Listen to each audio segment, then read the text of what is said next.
everyone, welcome back to SS classes. My name is Naista Parveen and you are watching SS classes. All my dear students, today I will discuss the chemistry class 8 ICSE board chapter number 1. The name of chapter is matter and its composition, and today I will discuss the topic direct conversion of a solid into gaseous state and vice versa, and also we discussed about the law of conservation of mass energy. So in this video we are starting about the how to solid convert into gaseous state without any intermediate state. कैसे हम लोग किसी solid को जो है direct हम लोग convert कर लेते हैं गैसियस स्टेट में। ठीक है, सो कुछ सॉलिड जो होते हैं उनको हीट करने पर वो डायरेक्टली गैसियस में चेंज जाते हैं, मतलब उनका जो मेल्टिंग, मतलब वो मेल्ट नहीं होते, घुलते नहीं, ठंडे नहीं होते, डायरेक्ट वो किस में चेंज हो जाते हैं, गैसियस स्टेट में चेंज हो जाते हैं। So change back into solid state, और फिर से वो ठंडे होने पर फिर से सॉलिड में चेंज हो जाते हैं। सो कैसे होता है ये? कुछ सॉलिड जो होते हैं जिनको हम लोग सब्लिमेटिंग सॉलिड बोलते हैं। सब्लिमेटिंग सॉलिड वो सॉलिड्स होते हैं जो डायरेक्टली जो होते हैं सॉलिड से गैसियस स्टेट में चेंज हो जाते हैं, एंड देन फिर गैस से ठंडे होकर कूल होकर फिर से वो क्या करते हैं, सॉलिड में चेंज हो जाते हैं। एग्जाम्पल की बात करें तो इसमें एग्जाम्पल है ammonium chloride, iodine solid, carbon dioxide, naphthalene. Naphthalene जिसे मूथ बॉल कहते हैं, naphthalene is a good example of sublimation. ठीक है, सबसे पहला सब्लिमेशन क्या होता है? सब्लिमेशन एज अ प्रोसेस जिसमें हम लोग किसी ऑब्जेक्ट को हीट करते हैं, ठीक है, या किसी सब्सटेंस को, किसी सॉलिड को हीट करते हैं तो वो तुरंत ही क्या होता है, गैसियस स्टेट में चेंज हो जाता है, ना कि वो लिक्विड में चेंज होता है। ठीक है, वो लिक्विड में ना चेंज होकर गैसियस स्टेट में चेंज हो जाता है, तो इंटरमीडिएट स्टेट उसकी नहीं होती। एग्जाम्पल इसके कौन कौन से हैं? Ammonium chloride, iodine solid, carbon dioxide and naphthalene. तो सब्लिमेशन क्या होता है? तो सब्लिमेशन हमने पढ़ लिया क्या होता है कि एक ऐसा प्रोसेस जिसमें कोई सॉलिड जो है वो डायरेक्टली चेंज हो जाता है गैसियस स्टेट में, और फिर से उस गैसियस स्टेट से डायरेक्टली चेंज हो जाता है सॉलिड स्टेट में ठंडा होने पर, बिना किसी लिक्विड स्टेट के। मतलब लिक्विड स्टेट उसमें क्या आ रही थी, इंटरमीडिएट स्टेट आ रही थी।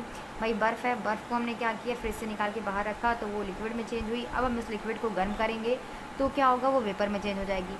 बट यहाँ पर सब्लिमेशन में ये प्रोसेस नहीं हो रहा है। सब्लिमेशन में क्या हो रहा है कि डायरेक्ट हम बर्फ़ को क्या कर रहे हैं कि हम लोग गर्म कर रहे हैं तो वो वेपर में चेंज हो रही है। ठीक है, यहाँ पर हमें उसको लिक्विड नहीं बनाना है। सो वही प्रोसेस होता है सब्लिमेशन। सो गैसियस फॉर्म जो होता है सॉलिड का उसे हम बोलते हैं सब्लाइम। ठीक है, जो गैसियस फॉर्म होता है किसी सॉलिड का उसे हम बोलते हैं सब्लाइम, एंड जो सॉलिड ऑब्टेन होता है गैसियस स्टेट से ठंडा होने के बाद उसे हम लोग बोलते हैं सब्लिमेट।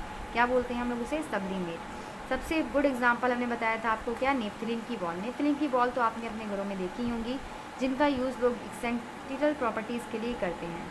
ठीक है, क्या क्यों करते हैं कि जो गर्म कपड़े होते हैं उनके साथ नेफ्थलीन की गोलियों को डाला जाता है।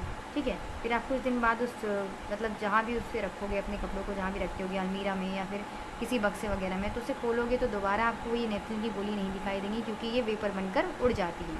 सो यही बताया गया है इसमें कि जो मोथ बॉल होती हैं जिसे नेफ्थलीन भी बोलते हैं, can sublime and has insecticidal properties. तो यहाँ पर नेफ्थलीन की बॉल जो होती हैं वो प्लेस्ड हो जाती हैं कपबोर्ड्स, वुलन में, कपड़ों में रखी जाती हैं साथ में, ताकि वो वहाँ से इंसेक्ट दूर रहें। नेफ्थलीन के वो जो हैं वो क्या होता है, फिर बाद में वो वेपर बन के उड़ जाती हैं हवा में। और ठीक है, और ड्यू टू वेपर फॉर्मेशन, उनके वेपर फॉर्मेशन के दौरान का साइज़ जो होता है नेफ्थलीन बॉल का वो घटता जाता है, घटता जाता है, घटता जाता है। फिर ऐसा टाइम होता है कि नेफ्थलीन की गोलियाँ वहाँ से बिल्कुल डिस्पर्स हो जाती हैं, मतलब बिल्कुल वहाँ पे दिखाई ही नहीं देती हैं। ठीक है, अपीयर ही नहीं होती वहाँ पर। सो अब हम लोग देखेंगे कि क्या डिफरेंट होता है between the gas and vapour. Gas and vapour में क्या डिफरेंट होता है? तो कोई भी सब्सटेंस जो remains at the gaseous state under the normal condition of room temperature and atmospheric gases is called gas. कोई भी ऐसा सब्सटेंस जो पहले गैसियस स्टेट में हो under the normal condition, room temperature पे, एटमॉस्फेरिक के प्रेशर के दौरान, उसे हम लोग बोलते हैं गैस में। ठीक है, वेपर क्या होता है? वेपर इज़ अ सब्सटेंस होता है जो सॉलिड्स या लिक्विड हो सकता है किसी नॉर्मल कंडीशन में या रूम टेम्परेचर पे प्रेशर देने के बाद उसको चेंज किया जाता है गैसेस स्टेट में, और फिर उसे हीट करने पर क्या होता है कि वो वेपर में चेंज हो जाता है, are called vapour. Second point दिया हुआ है गैस में कि it is the substance which exist in gaseous state at temperature equal to more than the boiling point and its liquid state. कोई भी ऐसा सब्सटेंस, ठीक है, यह एक ऐसा सब्सटेंस होता है जो एग्जिस्ट करता है गैसियस स्टेट में एक टेम्परेचर पर equal more than boiling point, जिसके बॉइलिंग पॉइंट क्या होंगे, इक्वल होंगे किसी भी लिक्विड स्टेट के। इसमें क्या दिया है सेकेंड पॉइंट वेपर में कि कोई भी सब्सटेंस जो एग्जिस्ट करता है गैसियस स्टेट में एट द टेम्परेचर जहाँ पर लोअर देन होता है वो बॉइलिंग पॉइंट, उसका बॉइलिंग पॉइंट कम से कम होगा, उसे हम बोलते हैं लिक्विड स्टेट। ठीक है, वेपर भी बोल सकते हैं। फिर है यहाँ पर गैस के एग्जांपल क्या क्या दिए हैं, ऑक्सीजन, हाइड्रोजन, नाइट्रोजन, ये सारे किसके एग्जांपल हैं, गैस के। वेपर के कौन कौन से एग्जांपल हैं, वाटर वेपर दिया है एंड आयोडीन वेपर एक्सेट्रा, और भी बहुत सारे एग्जांपल हैं वेपर के। अब हम लोग देखते हैं कि क्या यूजेस हैं या फिर क्या इंपॉर्टेंस है inter conversion of matter, change of state of matter. तो मैटर का जो चेंज होता है सॉलिड से लिक्विड में, लिक्विड से गैस में, गैस से वेपर में, वो क्यों ज़रूरी है या फिर उसका क्या इंपॉर्टेंट है। सो पहला क्वेश्चन दिया है यहाँ पर, पहला दिया है पॉइंट हमारा कि वाटर जो है वो कन्वर्टेड हो जाता है स्टीम करने पर बाई हीट। जब उसको गर्म करते हैं, हीट प्रोवाइड करते हैं तो वो स्टीम हो जाता है, स्टीमिंग हो जाता है ना, हीटिंग उसमें प्रोवाइड करते हैं। तो स्टीम जो है फिर बाद में यूज़ होता है रन टरबाइन में, और जनरली क्या होती है, इलेक्ट्रिसिटी बनने लगती है, मतलब इलेक्ट्रिसिटी प्रोवाइड हो जाती है। ओके, नेक्स्ट है कि वाटर को जो होता है चेंज हो जाता है वेपर में एंड एज वेल आइस में। देयरफॉर नेचर है आइस का कि वो क्या हो जाएगा, आइस से लिक्विड में चेंज हो जाएगा, फिर लिक्विड से वेपर में चेंज हो जाएगा। ये सारी स्टेट उसकी क्या है, अवेलेबल हैं। लिक्विड क्या है, लिक्विड ऑक्सीजन जो होती है वो यूज़ होती है आर्टिफिशियल रिस्पायरेशन के लिए। जैसे जो लोग सांस नहीं ले पाते हैं उनको क्या होता है कि आर्टिफिशियल रिस्पायरेशन प्रोवाइड किया जाता है। ये ऑप्टेन होती है लिक्विफिकेशन ऑफ ऑक्सीजन गैस के। ठीक है, ये क्या होती है, एक लिक्विफाइजेशन ऑक्सीजन गैस होती है जिससे किसी ऐसे पेशेंट को जो सांस लेने में प्रॉब्लम जिसको हो रही है उसे रिस्पायरेशन कराया जाता है। फोर्थ पॉइंट है हमारा एलपीजी गैस। एलपीजी गैस जो आप लोगों ने देखी होगी हर घर में नॉर्मली, ये डोमेस्टिक कुकिंग के लिए यूज़ की जाती है और इसका ट्रांसपोर्ट जो होता है आफ्टर लिक्विफिकेशन के बाद होता है, पहले लिक्विफिकेशन के दौरान ही उसका होता है। फिफ्थ पॉइंट इसका है नेफ्थलीन की बॉल जो होती है वो यूज़ होती है प्रोटेक्टिंग करने के लिए woollen cloth from insect and fresh water based on properties sublimation of substance. Naphthalene की बॉल का हम लोग यूज़ क्यों करते हैं, जो वुलन कपड़े, गर्म कपड़ों को या फिर किसी भी कपड़े को हम लोग इंसेक्ट से बचाने के लिए फ्रेशनर के रूप में करते हैं। इसकी प्रॉपर्टीज़ क्या होती है कि सब्लिमेशन के थ्रू इस सब्सटेंस घुल जाता है और फिर इंसेक्ट इससे दूर रहते हैं। ठीक है, इन कपड़ों से दूर रहते हैं जहाँ पर नेफ्थलीन की बॉल यानी कि मोथ बॉल रखी जाती है। ठीक है, इसके बाद हमारा नेक्स्ट टॉपिक है लॉ ऑफ कंजर्वेशन ऑफ मास। ये हमारा मोस्ट इम्पॉर्टेंट टॉपिक है इस चैप्टर का। इसमें क्या है कि कोई भी मैटर जो है वो ना तो क्रिएट किया जा सकता है और ना ही डिस्ट्रॉय किया जा सकता है। बस क्या होता है कि उसको हम लोग एक फॉर्म से दूसरे फॉर्म में चेंज कर सकते हैं या कन्वर्ट कर सकते हैं। लॉ ऑफ कंजर्वेशन ऑफ मास हमारा क्या कहता है, ये कहता है it state that matter can neither be created. Matter को ना तो हम लोग क्रिएट कर सकते हैं और ना ही डिस्ट्रॉय कर सकते हैं, बट हम इसको कन्वर्ट कर सकते हैं एक फॉर्म से दूसरे फॉर्म में। अब यहाँ पर कोई रिएक्टेंट था, रिएक्टेंट जो रिएक्शन में भाग ले रहा हो, यहाँ पर कोई रिएक्टेंट ए और बी हमने ले लिया, इसका रिएक्शन कराने पर हमें क्या प्रोवाइड होता है, हमें मिलता है product A B. A B का रिएक्टेंट, ए अलग रिएक्टेंट है और बी अलग रिएक्टेंट है। ठीक है, ये मास ऑफ रिएक्टेंट है और जब हमने इनका रिएक्शन कराया तो हमें एक प्रोडक्ट मिल गया जिसका नाम क्या था, ए बी, जो इसे बोलेंगे मास ऑफ द प्रोडक्ट। सो जो ये रिएक्टेंट है हमारा वो इक्वल होगा मास ऑफ द प्रोडक्ट के, मतलब जितना हम रिएक्टेंट ले रहे हैं हमें उतना ही प्रोडक्ट मिलेगा। ठीक है, कहने की बात यह है कि मास ऑफ रिएक्टेंट इक्वल होगा मास ऑफ प्रोडक्ट के।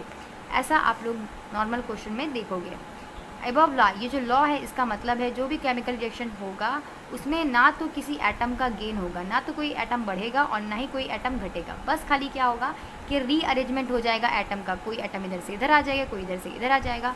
तो टोटल नंबर ऑफ एटम जो होंगे वो दोनों ही साइड क्या होंगे, इक्वल होंगे। उसे ही बोलते हैं लॉ ऑफ कंजर्वेशन ऑफ मास। जैसा कि इस एग्जाम्पल में दिखाया गया है, आपको देखिए हाइड्रोजन के लिए गया ना, हाइड्रोजन और ऑक्सीजन क्या बना, वाटर फॉर्म हुआ।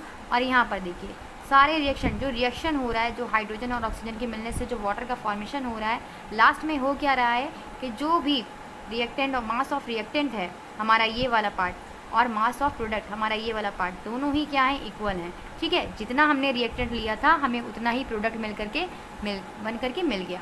तो यहाँ पर 36 इसका क्या है, एटम थे, यहाँ पर भी 36 है। बस क्या हुआ है कि रीअरेंजमेंट, कोई इधर आ गया, कोई उधर आ गया, कोई उधर आ गया, कोई इधर आ गया, बट दोनों साइड क्या होंगे, इक्वल एटम ऑफ प्रेजेंट होंगे। ठीक है, according to the law of mass of conservation. Second देखिए, सेकंड में भी यही है।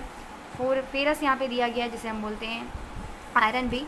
सो फेरस और ऑक्साइड को मिलाकर फेरस ऑक्साइड बनाया गया है, जिसमें क्या है देखिए टोटल नंबर ऑफ एटम कितने आ रहे हैं, 320 LHS में भी आ रहे हैं, 320 कितने आ रहे इसमें आ रहे हैं, RHS में भी आ रहे हैं। बस आपको क्या समझना है कि जो मास ऑफ द रिएक्शन होगा, रिएक्टेंट होगा, वो किसके इक्वल होगा, मास ऑफ द प्रोडक्ट के। जितना हम लोग रिएक्टेंट यूज़ करेंगे अपना प्रोडक्ट बनाने में उतना ही हमें प्रोडक्ट मिलेगा, उससे ना तो ज़्यादा ना तो उससे कम, ना तो कोई एटम ज़्यादा यूज़ होंगे ना तो कोई एटम कम यूज़ होंगे, सब इक्वल होगा। ठीक है, इतना ही बताया गया है लॉ ऑफ कंजर्वेशन ऑफ मास में। इसका एग्जाम्पल एक और दिया हुआ है यहाँ पर, एक और एग्जाम्पल आप लोग इसे देख लीजिए। Example to state the law of conservation of mass. Calcium carbonate को लिया गया है, कैल्शियम कार्बोनेट का फॉर्मूला होता है CaCO3।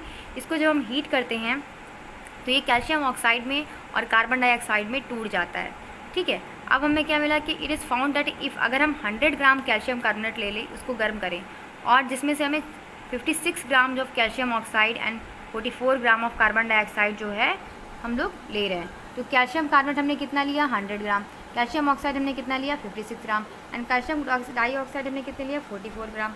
इन दोनों को ऐड करने पर जो नंबर ऑफ प्रोडक्ट मिलेगा हमें सेम मिलेगा, क्योंकि कैल्शियम कार्बोनेट हमने क्या लिया था 100 ग्राम लिया था, तो हमें जो टूट रहा है प्रोडक्ट वो भी कितने के इक्वल होगा 100 ग्राम के ही इक्वल होगा। इससे हमें क्या पता चल रहा है कि total mass of product equal होगा टोटल मास ऑफ रिएक्टेंट के।